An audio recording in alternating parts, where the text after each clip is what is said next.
بسم اللہ الرحمن الرحیم۔ شروع اللہ کا نام لے کر جو بڑا مہربان نہایت رحم والا ہے۔ وہ اندھا کانا لنگڑا لولا اللہ نہ کرے کسی کے گھر پیدا ہو جائے تو اس بیچارے کا کھاتا مولویوں والا، حافظوں والا، قاریوں والا ہوتا ہے بھی، اسے اب کوئی ڈاکٹر انجینئر تو قبول نہیں کرے گا، چلو روٹی تو کمائے گا اپنی۔ انکار حدیث کے فتنے نے ہمیں وہاں تک پہنچا دیا کہ اسلام بکھر گیا، ٹکڑے ٹکڑے ہو گیا، اور یہی اغیار چاہتے ہیں۔ پیارے حبیب فرماتے ہیں اس کے سر پہ گرز لگے گا، وہ ایسی دھاڑ مارے گا، ایسی چیخ نکالے گا، انسان اور جن کے علاوہ سب سوئے۔ یہ کس کا فرمان ہے؟ محمد رسول اللہ کا صلی اللہ علیہ وسلم۔ تو ثابت ہوا قبر کے اندر عذاب ہوتا ہے، اس میں کوئی شک نہیں، اور جو قبر کے عذاب میں شک کرتا ہے وہ حدیث رسول میں شک کرتا ہے، اور حدیث رسول کا شک انسان کو برباد کر دیتا ہے۔ یا یہ چیلنج ہے ہمارا، انکار حدیث کے جرم میں پھنسے ہوئے مسکین، فکری مسکین، ہمیں پیارے حبیب صلی اللہ علیہ وسلم کی کوئی ایک حدیث لا کے سنا دو کہ یہ قبر وہ قبر نہیں ہے، وہ قبر کوئی اور ہے۔ اپنے دعوے پر قرآن کی آیت پیش کر دو، محمد کا فرمان پیش کر دو صلی اللہ علیہ وسلم۔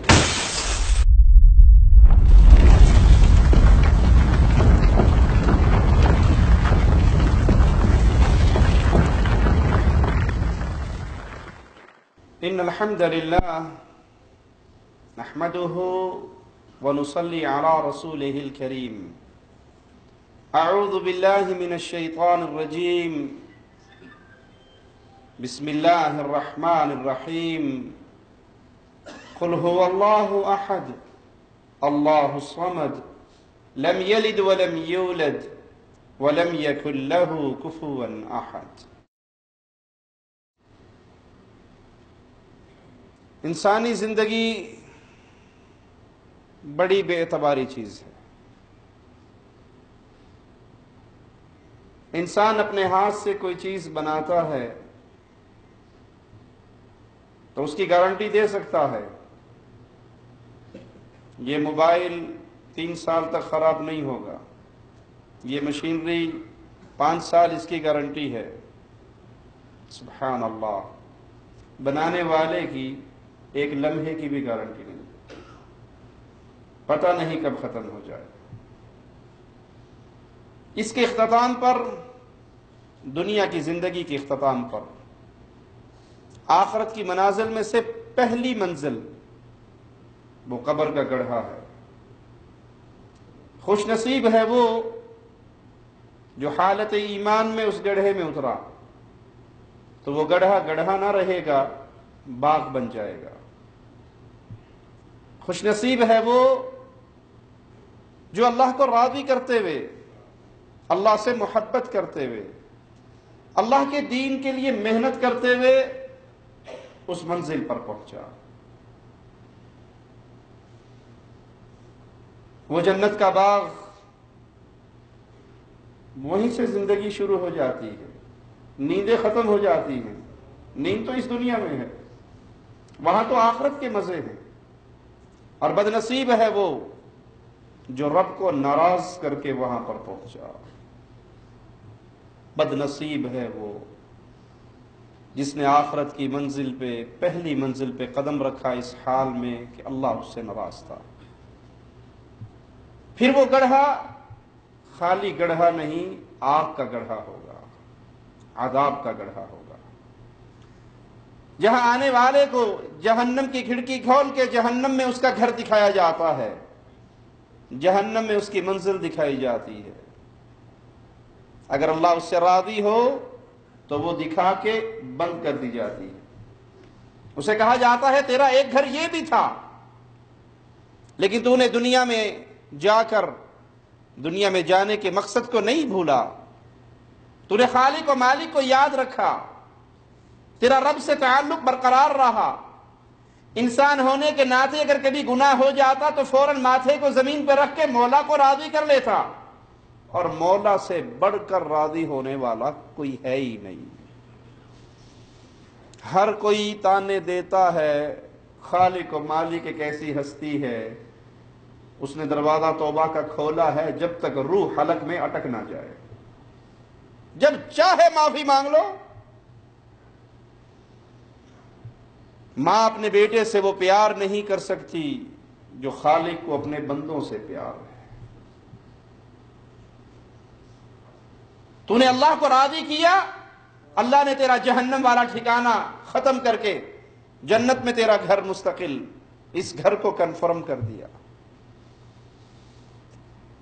اور ایک بدنصیب جو مالک کو ناراض کر کے آیا،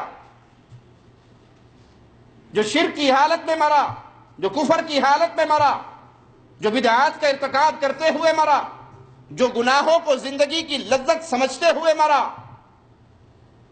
آسان الفاظ میں کہنے دیجئے جو بے نماز مرا، جو بے دین مرا، جس نے اس جہاں کی کوئی تیاری نہ کی، جس نے نہ خود تیاری کی نہ اپنی اولاد کو اس جہاں کے لیے تیار کیا، وہ قبر پھر اس کے لیے آگ کا انگارہ ہے۔ اس کو جنت کا گھر دکھایا جائے گا کہ تیرا یہ گھر تھا، تو نے یہاں پر آنے کے لیے کوئی محنت نہیں کی، تیرا یہ گھر کینسل کر دیا گیا، اب یہ تیرا جہنم کا گھر ہمیشہ کا گھر ہے۔ انسان دنیا کی جتنی نعمتیں اکٹھی کر لے، دنیا میں جتنا مرضی مال و متاع سمیٹ لے، اگر اس قبر کی تیاری نہ ہوئی تو اس کو ٹھنڈی ہوا نہیں ملے گی۔ تو بڑا پیارا جملہ ہے کسی نوجوان کا، جس کے باپ نے اس کو پہلے دن سے ہی دنیا کے خواب دکھائے۔ آپ دیکھتے نہیں بچے، گھر کے بزرگ پوچھتے ہیں بڑے ہو کر کیا بنو گے؟ بڑا خوش ہوتا ہے باپ اگر بیٹا کہ ڈاکٹر بنوں گا، پائلٹ بنوں گا، انجینئر بنوں گا، اور یہ تمیز ہی نہیں کہ بچے کو میں یہ سکھاؤں قرآن کا قاری بنوں گا، دین کا عالم بنوں گا، تیرے راستے کا مجاہد بنوں گا۔ وہ اندھا کانا لنگڑا لولا، اللہ نہ کرے کسی کے گھر پیدا ہو جائے تو اس بیچارے کا کھاتا مولویوں والا، حافظوں والا، قاریوں والا ہوتا ہے بھی، اسے اب کوئی ڈاکٹر انجینئر تو قبول نہیں کرے گا، چلو روٹی تو کمائے گا اپنی۔ کہتے ہیں اسی طرح ایک باپ جس نے اپنے بچے کو دین کی الف با بھی نہیں سکھائی، دنیا کی ساری ڈگریاں دے دی اس کے ہاتھ میں، مر گیا، بیٹا اس کی قبر پہ گیا، اسے باپ کی قبر پہ آنے کے آداب بھی نہیں پتا، قبر پہ آ کے مردے کے لیے دعا کیسے کی جاتی ہے وہ دعا کے الفاظ بھی نہیں جانتا، تو وہ ساری ڈگریاں لے کے آ گیا، باپ کی قبر پہ بیٹھ گیا، اور وہ ڈگریاں قبر پہ اس نے بچھا دی کہ ابو تو نے مجھے پی ایچ ڈی کروا دی، تو نے مجھے ڈاکٹر بنا دیا، انجینئر بنا دیا، فلاں فلاں فلاں فن سکھا دیا، تیری قبر میں اس ڈگریوں کی وجہ سے کوئی فائدہ ہے تو ہو جائے، مجھے تو تیرے لیے دعا کا ڈھنگ بھی نہیں آتا۔ یہ قبر آخرت کی منازل میں سے پہلی منزل۔ آئیے پیارے حبیب محمد الرسول اللہ صلی اللہ علیہ وسلم کا فرمان سنتے ہیں۔ آپ نے فرمایا قبر آخرت کی پہلی منزل ہے، جس نے یہاں پہ چھٹکارا پا لیا اللہ کے عذاب سے وہ کامیاب ہو گیا۔ اللہم اجعلنا منہم ومعاہم وفیہم۔ اللہ تجھے تیرے پیارے ناموں کا واسطہ ہے مولا، ہم جتنے یہاں پر بیٹھے ہیں اپنے کرم سے ہمیں قبر کے عذاب سے بچا دے، اپنے فضل سے ہمیں قبر کے عذاب سے بچا دے۔ ہمارے پلے ایسے عمل نہیں ہے، ہم تو صرف تیری رحمت کے سوالی ہیں، تیری رحمت کے بھوکے ہیں، تیری رحمت کے منگتے ہیں۔ پیارے حبیب نے فرمایا جو یہاں چھٹکارا پا گیا وہ کامیاب ہے، اور جس کو یہاں کٹھن حالات کا سامنا کرنا پڑا اس کے بعد کے جہان تو اور زیادہ شدید ہے۔ قبر میں جو کچھ انسان کے ساتھ پیش ہوتا ہے یہ ایمانیات کا حصہ ہے، اس پہ ایمان لانا ایمان بالغیب کا حصہ ہے، مومن اس پہ ایمان لاتا ہے۔ کسی کی قبر میں عذاب والا ماجرا ہے یا ثواب والا ماجرا ہے، اس کی خبر ہمیں کس نے دی؟ محمد الرسول اللہ صلی اللہ علیہ وسلم۔ پیارے حبیب علیہ الصلوۃ والسلام کی دی ہوئی خبر پہ ایمان لانا مسلمان ہونے کے لیے لازم ہے، مومن ہونے کے لیے لازم ہے۔ اور جو پیارے حبیب کی باتوں پہ ایمان نہیں لاتا وادی ایمان سے اس کا کوئی رشتہ باقی نہیں رہتا، اور یہ فتنہ آج ہمارے ہاں عام ہو چکا ہے۔ عقل نہیں مانتی جی قبر میں عذاب ہوتا ہے، عقل نہیں مانتی بھائی، عقل تو یہ بھی نہیں مانتی، عقل تو اس کو بھی تسلیم نہیں کرتی، عقل کی کھوپڑی میں تو یہ بات بھی فٹ نہیں آتی کہ محمد کریم صلی اللہ علیہ وسلم بیت اللہ سے بیت المقدس سے آسمانوں سے واپس ساری خبریں آ کر اپنی امت کو سناتے ہیں۔ عقل مانتی ہے؟ عقل تو اس کو بھی نہیں مانتی۔ آپ کی عقل مانے یا نہ مانے، اگر دل میں ایمان ہے تو ماننا پڑے گا۔ عقل مانتی ہے کہ آدمی گزر رہا ہے، یہ قانون بھی لوگوں نے گھڑ لیا ہے، جو حدیث عقل کے مطابق ہوگی اس پہ عمل کیا جائے گا، اس کو مانا جائے گا، جو عقل کے خلاف ہوگی اسے ٹھکرا دیا جائے گا۔ ہم کہتے ہیں بریک حدیث پہ کیوں آگے لگاتے ہو؟ تمہاری دشمنی حدیث سے ہے نا، اس لیے۔ قرآن کی آیات عقل کے خلاف نہیں ہیں، بظاہراً عقل کے خلاف قرآن پاک کے کئی مسئلے ہیں۔ آدمی گزر رہا ہے ایک بستی سے، جو بستی برباد ہو گئی، دل میں خیال آتا ہے اللہ اس کو کیسے زندہ کرے گا، اللہ نے وہیں پہ سلا دیا، پھر اٹھایا، کم لبثت، کتنا سوئے ہو؟ ایک دن یا آدھا دن، کہا 100 سال تجھے میں نے سلایا، کھانا دیکھ گرم ہے، پانی دیکھ ٹھنڈا ہے، تیری سواری گدھا مٹی ہو چکی ہے۔ عقل مانتی ہے؟ پھر قرآن کا انکار کرو گے عقل کی وجہ سے؟ عقل بنیاد نہیں ہے، بنیاد ایمانیات ہے۔ اللہ کا حکم، محمد الرسول اللہ صلی اللہ علیہ وسلم کا حکم آ گیا، ہماری عقل میں بظاہر نہ آئے تو خرابی عقل کی ہے، حدیث رسول کی نہیں صلی اللہ علیہ وسلم۔ اور یہ منکرین حدیث نے ایک دروازہ اختیار کیا، نہیں جی یہ وہ قبر نہیں ہے۔ یہ ہمارے ہاں خاص طور پہ کراچی میں عثمانی فرقہ، مسعود الدین عثمانی، کیپٹن مسعود عثمانی کے ماننے والے، نہیں جی نہیں یہ وہ قبر نہیں ہے، وہ اور قبر ہے، یہ اور قبر ہے، یہ دنیاوی گڑھا ہے، اس کو قبر نہیں کہہ سکتے۔ حدیث کہتی ہے پیارے حبیب محمد کریم صلی اللہ علیہ وسلم 2 قبروں کے درمیان سے گزرے، فرمایا ان دونوں کو عذاب ہو رہا ہے، اور عذاب کسی بڑی بات پہ نہیں، یعنی یہ اس گناہ کو بڑا نہیں سمجھتے تھے، ان کی عقل میں وہ گناہ معمولی سا تھا، چغلی کرنا، پیشاب کے چھینٹوں سے نہ بچنا۔ اللہ اپنے نبی سے کہہ رہا ہے ان منافقین کی قبر پہ کھڑا نہیں ہونا۔ حالت شرک میں کوئی مر گیا، نفاق پہ کوئی مر گیا، تو اللہ کے نبی صلی اللہ علیہ وسلم کون سی قبر پہ کھڑے ہوتے تھے؟ اسی قبر پہ، یا کوئی آخرت کی برزخ کی قبر ہوتی تھی؟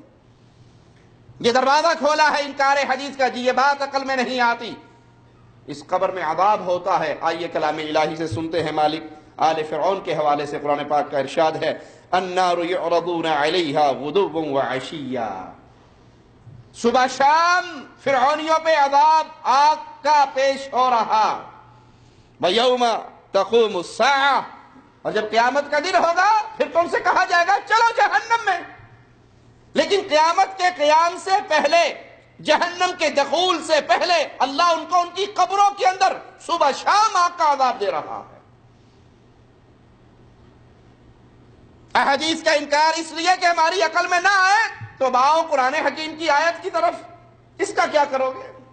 یہاں تو قرآن پاک بتا رہا ہے کہ آل فرعون، فرعونی کفار کے اوپر اللہ مالک صبح شام ان کو آگ کے عذاب کا مزہ چکھا رہا ہے، اور جب قیامت کا دن ہوگا تو آل فرعون کو سخت ترین عذاب کے اندر داخل کر دیا جائے گا۔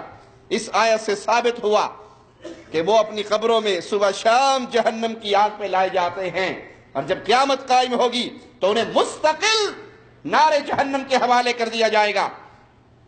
آئیے مالک کا ایک اور فرمان سنتے ہیں، سنعذبهم مرتين ثم يردون الى عذاب عظیم،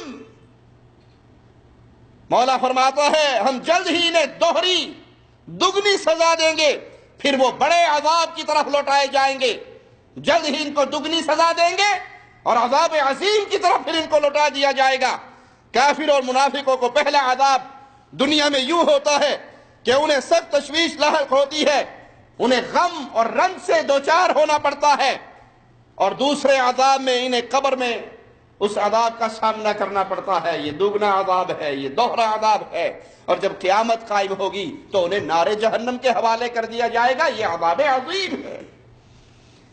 صحیح بخاری حدیث نمبر 1338 اور صحیح مسلم میں حدیث نمبر 2870، دونوں حدیثوں کو اپنے سامنے رکھیے اور سنیے. جب بندے کو قبر میں ڈال دیا جاتا ہے، اس کے عزیز و اقارب واپس لوٹتے ہیں، واپس جاتے ہیں، تو مردہ ان کے قدموں کی چاپ سنتا ہے. عثمانی گروہ نے عقل کی بنیاد پہ اس حدیث کا انکار کیا. ہم ان عقلانیوں کو ہر بار پکاریں گے، اگر آپ کا پیمانہ یہی ہے کہ جو حدیث عقل پہ نہ آئے ٹھوکر مار دو، تو پھر اسی پیمانے کو قرآن حکیم پر کیوں نہیں پیش کرتے کہ قرآن کی جو آیت عقل پہ نہ آئے اس کو بھی چھوڑ دو.